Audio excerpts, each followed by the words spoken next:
بسم الله الرحمن الرحيم بناوي خداي بخشن دو مهربان سورة أنزلناها وفرضناها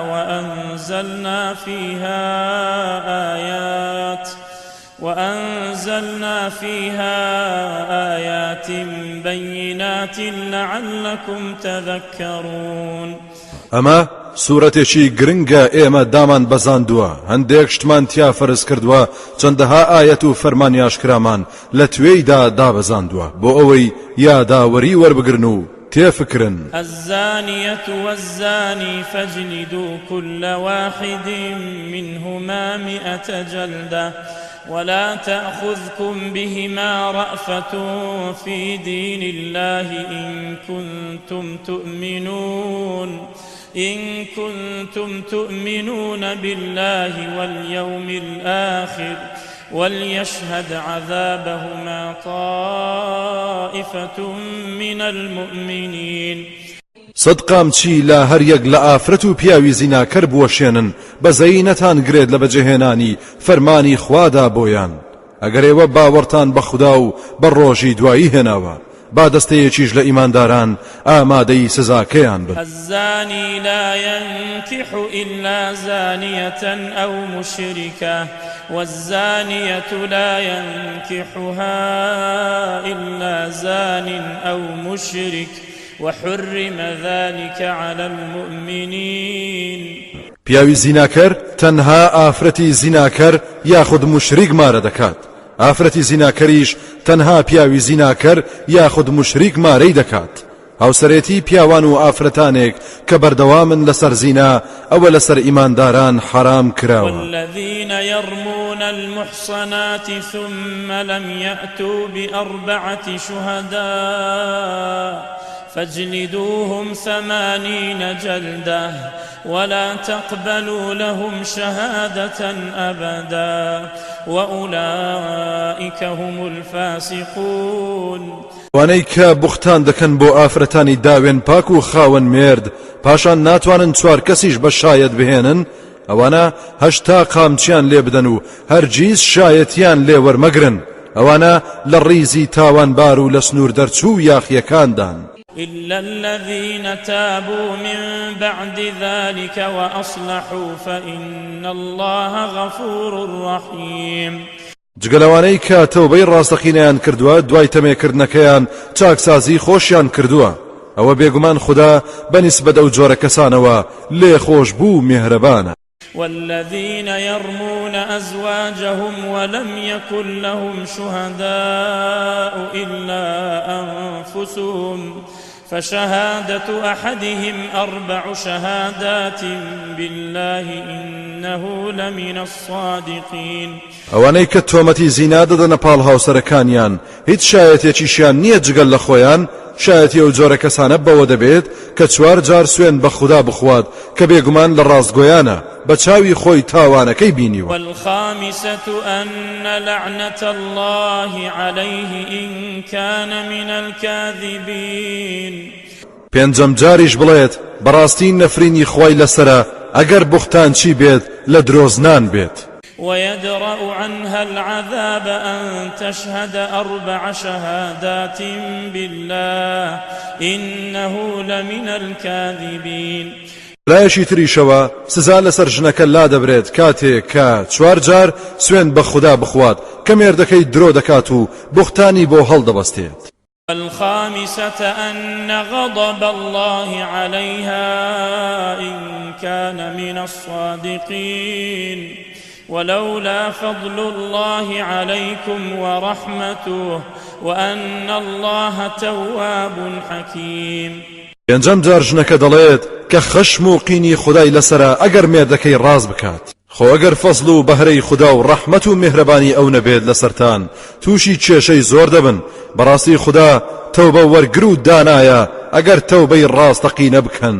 إن الذين جاءوا بالإفك عصبة منكم لا تحسبوه شرا لكم بل هو خير لكم لكل امرئ منهم ما اكتسب من الإثم والذي تولى كبره منهم له عذاب عظيم.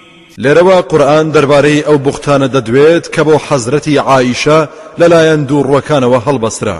هەندێک لە ئیماندارانیش بێلێکدانەوە و تێفکران دانوتەوە بێگومان ئەوانەی بوختانەکەیان هەڵبەست دەستەیەک بوون لە خۆتان یاخود وا خۆیان نیشان دەدا کە لە خۆتانن. وا مەزانن کە ئەو بوختانە شەڕ و خراپ بوو بۆتان بەڵکو خێر بوو بۆتان تا ئیمانداران لە دووڕوەکان جیابێتەوە ئیماندارانی دڵپاک وریا ببنەوە. بێگومان تاوانی هەرکەس لەو بوختانچیانە لە گەردنی خۆیدایەتی ئەو کەسەش سەرۆک و گەورە و هەڵبەستی بوختانەکەیە سزایەکی سەخت و گەورە بۆی ئامادەیە. لولا إذ سمعتموه ظن المؤمنون والمؤمنات بأنفسهم خيرا وقالوا هذا إفك مبين. دەبوا هەرکە ئەو بوختانەتان بیست ئیمانداران لە پیاوان و لە ئافرەتان گومانەی چاچیان بە خۆیان ببوایە و دڵنیا بوونایە لە پاچی خۆیان و بیان وتایە ئەمە بوختانێکی ئاشکرایە و کاری ناڕەوای وا لە دایکی مسلمانان و لە هاوڵانی پێغەمبەر ناوەشێتەوە. لولا جاءوا عليه بأربعة شهداء فإذ لم يأتوا بالشهداء فأولئك عند الله هم الكاذبون. دەبوا بوختانچیەکان چوار شایەتیان بۆ سەلماندنی بوختانەکەیان بهێنایە کاتێک چوار شایەتیان نەهێنا ئەوە ئیتر دیارە ئەوانە لای خوداش لە ڕیزی درۆزنەکاندان. ولولا فضل الله عليكم ورحمته في الدنيا والآخرة لمسكم فيما أفضتم فيه عذاب عظيم. خۆ ئەگەر فەزل و بەزەی خوددا و بەخشندەیەکەی نەبوایە لەسەرتان لە دنیا و قیامەتدا بەهۆی ئەو تاوانەتانەوە سزایەکی زۆر گەورە و سەختتان توش دەبوو بەهۆی ڕۆچوونتان لەو دەنگ و باسەدا.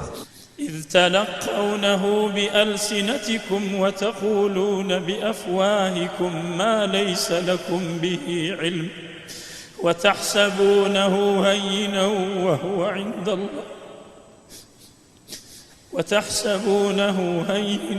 وهو عند الله عظيم. ئەوە بۆ هەردەما و دەم قسە لە زمانی یەکتر وەردەگرن بێلێکدانەوە کاتێک بەزارتان شتێک دەڵێن کە هیچ ئاگاییتان دەربارەی نییە. ئێوە وا دەزانن ئەو بوختانە شتێکی سادە و ئاسانە لە کاتێکدا ئەوە لە لای خوددا زۆر گەورە و ناقۆڵایە. ولولا إذ سمعتموه قلتم ما يكون لنا أن نتكلم بهذا سبحانك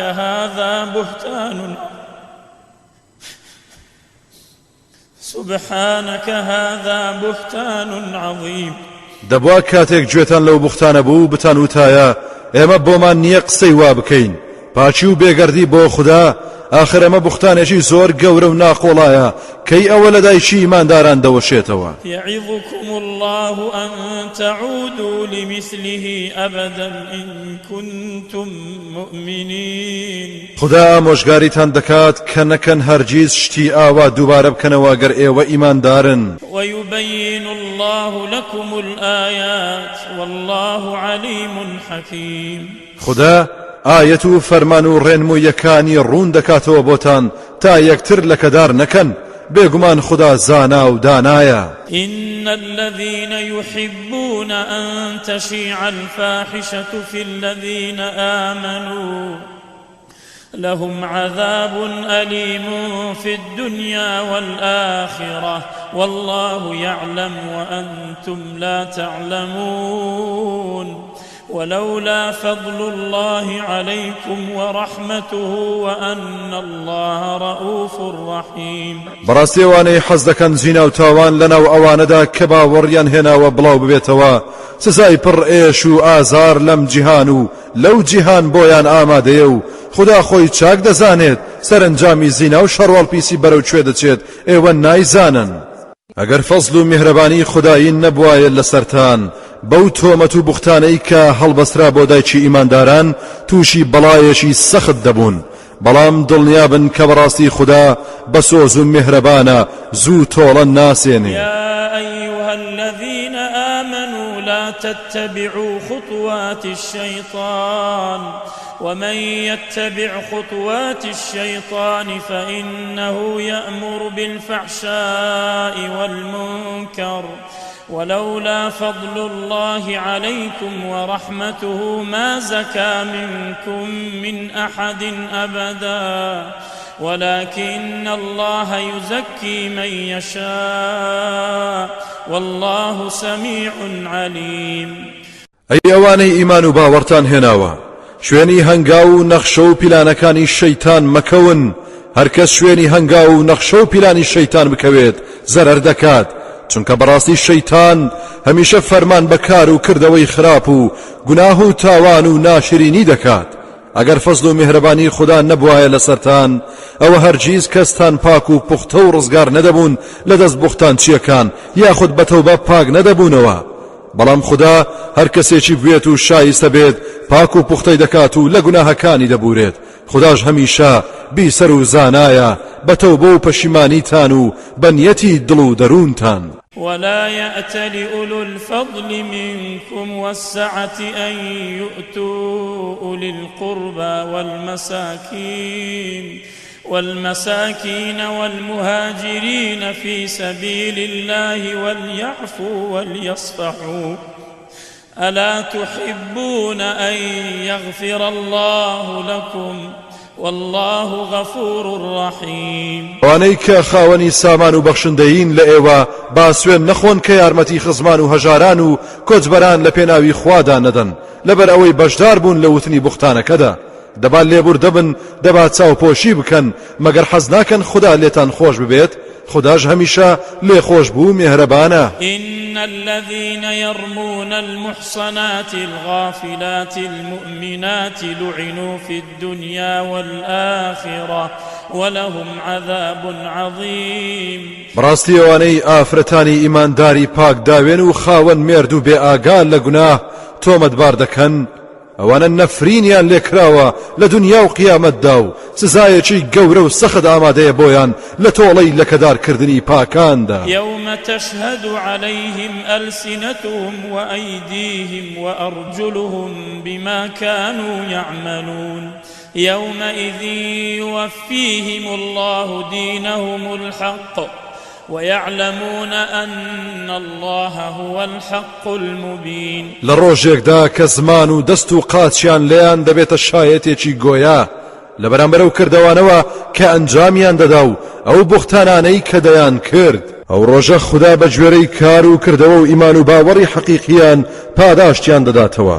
ئەوسا چاک بۆیان دەردەکەوێت کە بەڕاستی خوددا خۆی زاتێکی ڕاست و دروستی ئاشکرایە هیچ چی لێون نابێت. الخبيثات للخبيثين والخبيثون للخبيثات والطيبات للطيبين والطيبون للطيبات أولئك مبرؤون مما يقولون لهم مغفرة ورزق كريم. ژنانی ناپاک بۆ پیاوانی ناپاک و پیاوانی ناپخت بۆ ژنانی ناپخت. ئافرەتانی پاچیش بۆ پیاوانی پاک، پیاوانی پاچیش بۆ ئافرەتانی پاک. ئەو پاکانە بەرین لەو تۆمەتانەی کە ناپاکان هەڵی دەبەستن، چونکە محەممەدی پاک هاوسەری عائیشەی پاکە.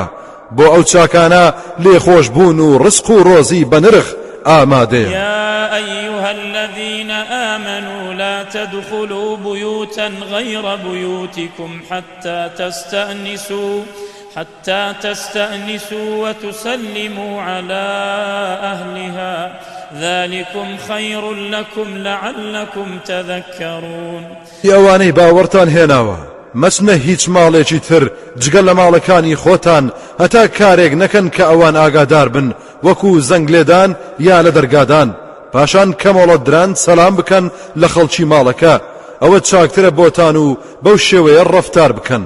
هەوڵ بدەن لە یادتان بێت و ئەو شێوازە فەرامۆژ نەکەن کاتی لەبار و گونجاو هەڵبژێرن بۆ سەردانەکانتان بۆ ئەوەی میوان و خاوەن ماڵ دڵیان بەیەک بکرێتەوە. فإن لم تجدوا فيها أحدا فلا تدخلوها حتى يؤذن لكم وإن قيل لكم ارجعوا فارجعوا هو أزكى لكم والله بما تعملون عليم.